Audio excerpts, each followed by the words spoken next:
Hello, everyone. Thank you so much for joining us. We're very excited to have Jason again. We just screened When We Walk, and we are thrilled that we saw When I Walk yesterday and today When We Walk. I also want to welcome Debbie Parliament, and Debbie is going to be doing ASL translation for you who are watching, and we do appreciate her being here again today. I'm going to ask Jason to open because Jason sent you a message in chat when we were watching the movie to share with you next week. Jason, I'm going to just turn it right over to you. Yeah. Thank you very much, Marva. So thank you to Arts Everywhere for making this happen. It's really, really interesting what just happened where we watched the whole film, but because I think it's something to do with YouTube, for some reason the tracks were separated. So we got the subtitles of the whole film for all the transcription, and we saw visually, we saw the film, but we didn't get the voiceover. We didn't get the sound effect track. And thank you all for sticking around and watching it because it really is a beautiful film. Thank you very much. We're going to have a screening next week to instead with sound. We'll make sure that it's done properly. We'll work with YouTube. But the big thing is the big takeaway from the screening that we just had is that really this is the experience that all people who are deaf and hard of hearing have daily. So if nothing else, you've got to experience what it's like to be in their shoes, to see what their shoes are like as a person with a disability. So you can see because of the beautiful transcriptions that we had, it's possible to watch a film this way, and it was really nice. So for myself, I know it's great to watch the film and look at all the shots and everything that I did to construct the film together. And I really have to thank my editor and have to thank the people that did the music, my editor, and the different people that did the shooting of the film because it really looked beautiful. Thank you so much, Jason, for saying that. You said it quite beautifully. I don't need to add to that. Just to introduce myself, my name is Marva Wisdom, and I am a director for the Arts Everywhere Festival. And the Arts Everywhere Festival and AXS Lab, we are co-presenting this film, these two films, along with the bookshelf here in Guelph. We have other partners at Video, Guelph Black Heritage Society, the Guelph Film Festival, and Bodies in Translation, who really helped us to ensure that we are speaking to access. And I imagine with this happening here, this was a great test for us, Jason, as Bodies in Translation work so much to bring access and accessibility, to educate, to raise awareness, especially when it comes to technology and otherwise. So we thank them all for their contribution and their support for this film, as well as our team at Arts Everywhere with Curtis. And Wendelin is here with us as well. Wendelin is doing captioning of what it is that we're speaking about, and we're excited that she's able to do that for us. So Jason, let me just ask you a question about Jace, your beautiful son that was throughout the movie. How old is he now? And tell us a little bit about father and son. Yeah, so Jace is 7 years old. So the film, we finished filming the film. He was 5 years old. So that was his 5th birthday that he watched on camera. So on screen, that was his birthday at the end of the film. But for me, so really, this is a beautiful film to have on Father's Day. The story of my dad and me than my son and myself. So the intergenerational, the Silva family history that's going on, you got to see it unfold on screen. He's a beautiful boy, very energetic, and he didn't seem to mind being on screen at all. Is he still No, that? no, yeah, he's exactly like that. He doesn't mind it at all. You know, it's like father, like son. So I think that he, even being with him, he likes to be able to interact with the camera, Yes. and just as I do as well. So if nothing else, I've taught him that have showed him how to operate behind the camera and in front of the camera. And as he gets older, he'll be doing that more and more. So it's one thing I can pass on to him. So he is going to be following in your footsteps, you think? Yeah, I really hope so.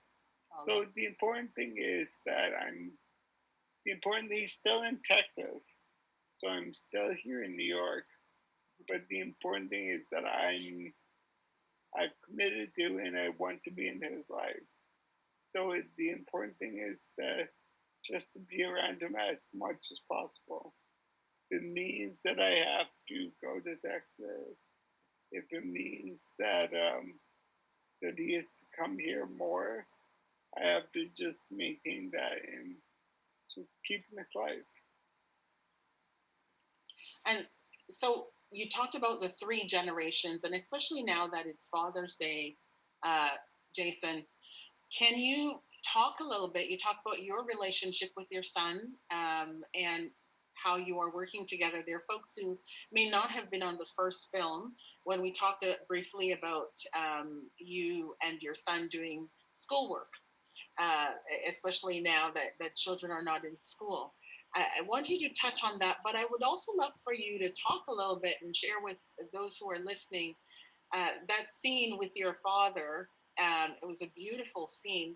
I can't remember what the place was, but you were on a trip together and the two of you were having a conversation.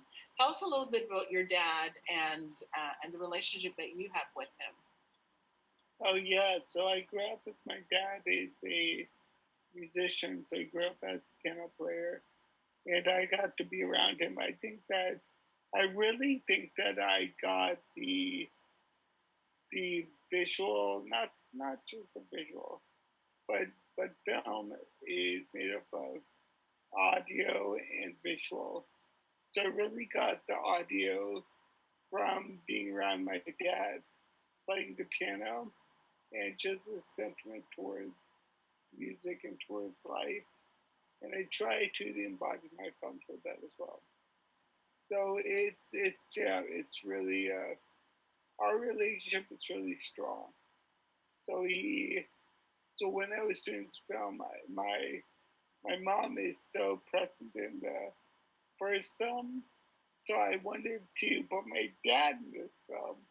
So I asked him, and of course he agreed. So and he's a big part of my life. So that's why he's the main person to follow me, to come with me as I try and go to Austin with my son for this film. And what is the relationship with your son and granddad like? Oh yeah, no, it's great. So it's great whenever we can all get together, or my grandpa or his grandpa he goes to. So my dad lives in Hawaii now. So Jace goes to Hawaii occasionally. And whenever he does, he visits with his grandpa. Or sometimes I'm there in Austin. And like one of those last scenes, so me, myself, and Jace, and my dad, we're all together at the same time. Oh, lovely. I'm sure he's very proud, as you are, of Jace as well. Yeah. One person in the chat,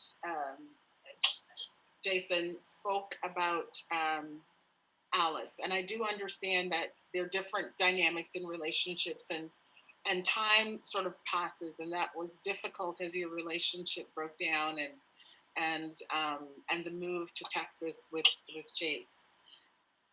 And I imagine that you and Alice must have had some conversation when you were making this film. Can you tell us a little bit about that, especially for that person who had some comments to make about Alice's decision to Yeah. separate? So really, Alice is really, she was really hands off, like completely didn't want to be a part of this film, didn't want me to release the film.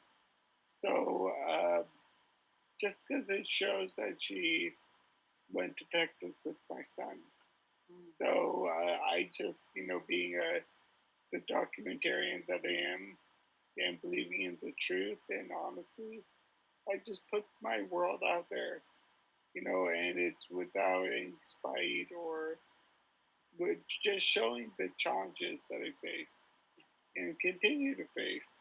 Yeah. So just not being around my son. So that's it in a nutshell. At the end of the day, the person making the film is really wielding the sword, I would say, Mm-hmm. in this case. So I could have been really, really harsh about it, as many of you could imagine. I could have said what was, said something bad about Alice, but I chose not to. And the reason for that is really, at the end of the day, it's a story to my son. Mm-hmm. And it's a story to my son about how much I love him, how much I want to be around him, and about intergenerational story. So it's not her story; it really is my story with my son. Thank you, Jason, and thank you for your honesty. It takes a lot of courage to put yourself out there. I think you're the most vulnerable person I've ever seen on screen, and especially that it's a documentary. It wasn't that you were acting. This is your life, and to have met you in person and to experience not just your storytelling, but experience your humanity and how you still share yourself out there so that it can help others. It is something that I think is very, very special and sometimes very rare. And we do appreciate that very much. So thank you for that. I'm going to turn to the filmmaking part of it. Jayasri, I hope I'm saying his name correctly. His last name is Hart. He's asking, how did you work the camera and audio setup? Yeah, so J Street, that's a really good question. So of course, so I did a camera. In all my films, I've operated the camera myself. Then all of a sudden, for when I walk and when we walk, I have to rely on other people.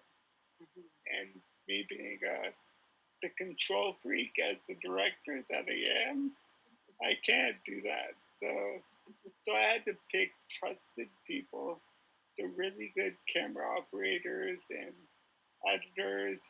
So really a great team of people that I worked with. Really, so that was the thing that carried the film forward. Was me relying on other people Mhm. to help me with the film. Okay, great. I'm sure that Jace is pleased to know that his question got responded to. Thank you, Jason. Um, Jason, we talked about AXS Lab a little bit yesterday, and again, there are people today who may not have been watching yesterday's film. Can I ask you to chat a little bit about AXS Lab again, if you don't mind? I'm sure it's your not-for-profit that you started, and you are working to get the entire world mapped to ensure that persons who are differently abled really know when they go to a community, a city, anywhere. Yeah. So AXS Lab is, so we have a mission to tell the stories of people with disabilities through media and technology. So it's not just my stories, but it's the whole world of people with disability stories. So one way we can do that is with our tool called AXS Map. Mhm. So that's what AXS MAP.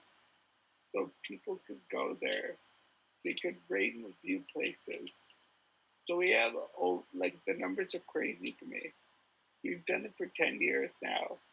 We have over 160,000 places in the US Mhm. or US and Canada. Then we have places all around the world. So we work closely with Google. So because of that, we've mapped all the areas of the world. But at the same time, we want you to go there and rate and review places because we never can get enough.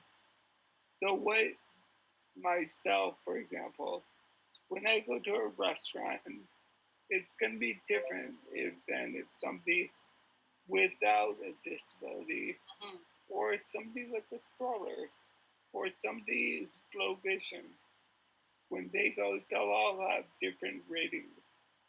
So we want to get more and more ratings on there just to get a different subjective experience. Right. Are there any other organizations that you know of that's doing something similar to this, Jason? And how did you come up with the idea of mapping the world? It just sounds so daunting. Yeah, it's daunting, you know. So it is daunting, but at the same time, I'm a technologist more than anything else. So I make films to tell stories, but stories can be told through technology. And because I first started using the iPhone, that yes. iPhone first came out, so happened then I so I said, wouldn't this be a great way to rate and review places on their accessibility? So because of that, I was the perfect candidate to really see that that's something that just needs to be done. Mhm. So I started. I never stopped doing it. So because of that, it's what it is today, and it's a way to share with others all the ratings that we've done over Mhm. the years. So yeah, share that website on the chat. It's axsmap.com. I will make sure that we are sharing that Yeah, so that people can take a peek at it. See, the beauty of being able to do it right away. AXSMAP.com. yeah. For So every we just put a new version. So we worked with PricewaterhouseCoopers, and we just released a new version, and it's really nice actually. It's a really nice system. Looks really great. It is perfect actually. We're really excited. So after this whole pandemic experience finishes, we want everybody to get out there and rate and review on that. I saw your website, and that's been updated significantly. So the map itself was Price Waterhouse, and Yeah, that's right. Yeah, right, and the website, a new refreshed website. It's beautiful. It's just so interactive. It's wonderful. I love the videos that you have on there. The video in the background that keeps rolling. It's quite beautiful. So I invite everyone to go to accessmap.com, AXS Lab, to that website. Is accesslab.com as well, or .org, right? it's .org. Yeah, And accesslab.org. I'm just going to yeah, put that in here. yeah, that's right. Um, it's really, really well done. Thanks. So I will send that around to everyone. Thank you for that, Jason. I wanted to ask you about the moment that you learned that you were winning an Emmy for When I Walk. We didn't talk about that yesterday. Tell me a little bit about that process, and of course the Sundance and all of the accolades and the awards that your films have received. Can you share a little bit about that and what has come out of some of that? Yeah, so I think when I started my journey of When I Walk and When We Walk, you know, Trust You When I Walk, I just think that I was at so there's a lot of people telling their stories, but not many people telling from a disability perspective their story authentically. So, so I think that's why I got the Emmy amongst all the other things that had to do with that film. So that film it was in Sundance. It was won Best Canadian Film at a Hot Dog. I was in a lot of other film festivals. When I Walked did really well. So because of that, I think that I was filling a void of people with disabilities telling their own stories that needed to be told. Yeah. And you also got Best Canadian Feature Documentary at Hot Docs because you were born in Vancouver, although you live in New York. Is that correct? Jason, you lived in Vancouver. Yeah, that's right. So it was in the bank. I think I won Best Documentary in Vancouver, but it won Best Canadian Film at Hot Dog. That was a while ago now. Notice how I'm claiming you, Jason. We're claiming you back here as Canadian. I know you're a New Yorker, but we're claiming you. I'm Canadian. You can claim me just fine. Yeah, I totally agree. And your mom, I met your mom. She's just such a wonderful lady, and she lives in Vancouver. And you have a very close relationship. I know we talked about your dad, and it is Father's Day, but I might highlight. I love the way you play off each other. She is quite a lady. Tell me a little bit about the relationship with her and her role in what it is that you are doing now. Well, yeah, that's good. So after When I Walk, she was in it quite a bit. So When We Walk came around, but really we limited the amount that she was in the film to just a few scenes. But at the same time, it was a lot of stuff that were really important to the story that she was a part of. So she's a critical part to making When We Walk happen. Just my dad is, but really my mom helped craft the story from start to finish, just as she did with When I Walk. That is beautiful, and I think they're both watching. Your dad might be watching right now. For Father's Day, as we get ready to wrap up our Q&A, what message do you want to share with your dad? Oh yeah, well, thank you so much, I would say. So it's like a huge thank you, because like everybody, it's like a lot of the things we do could not be done without our fathers on Father's Day. So we're only who we are because of the support that we get from our dad and from our mom. But this being Father's Day, it's only through the support of our dad that we get to be what we are, and then we share that with our kids as they get older.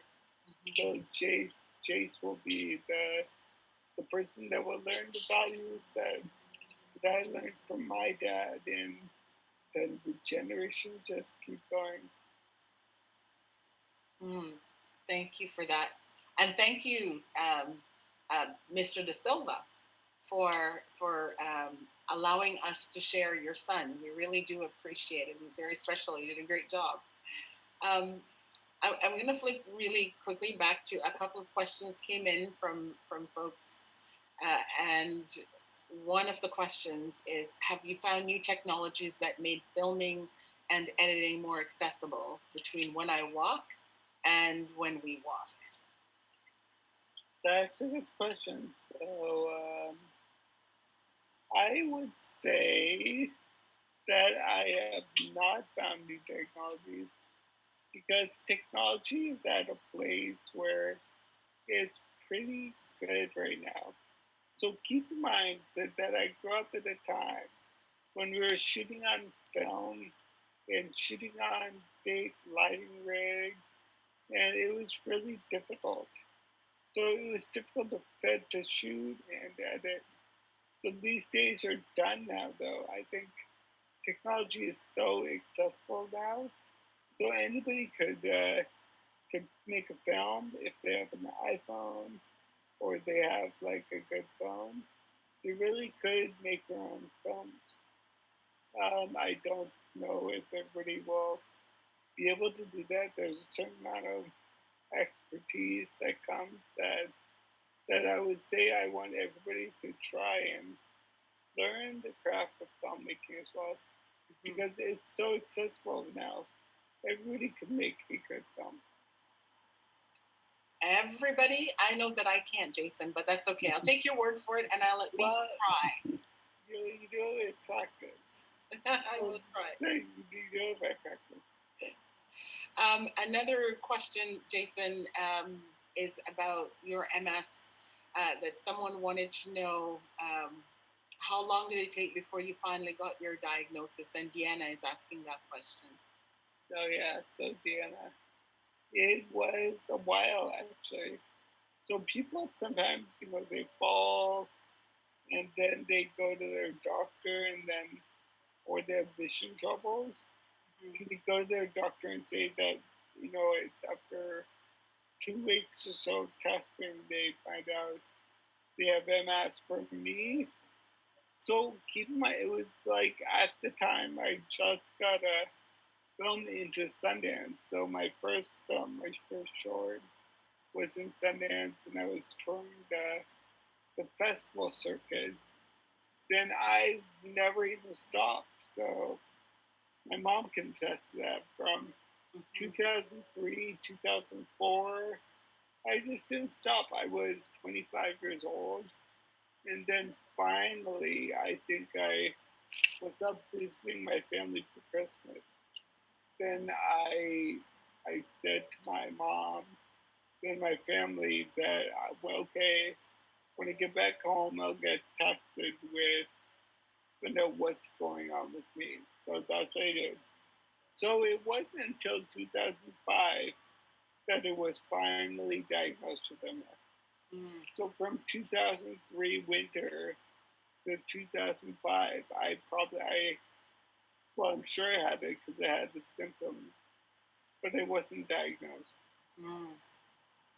It took 2 years.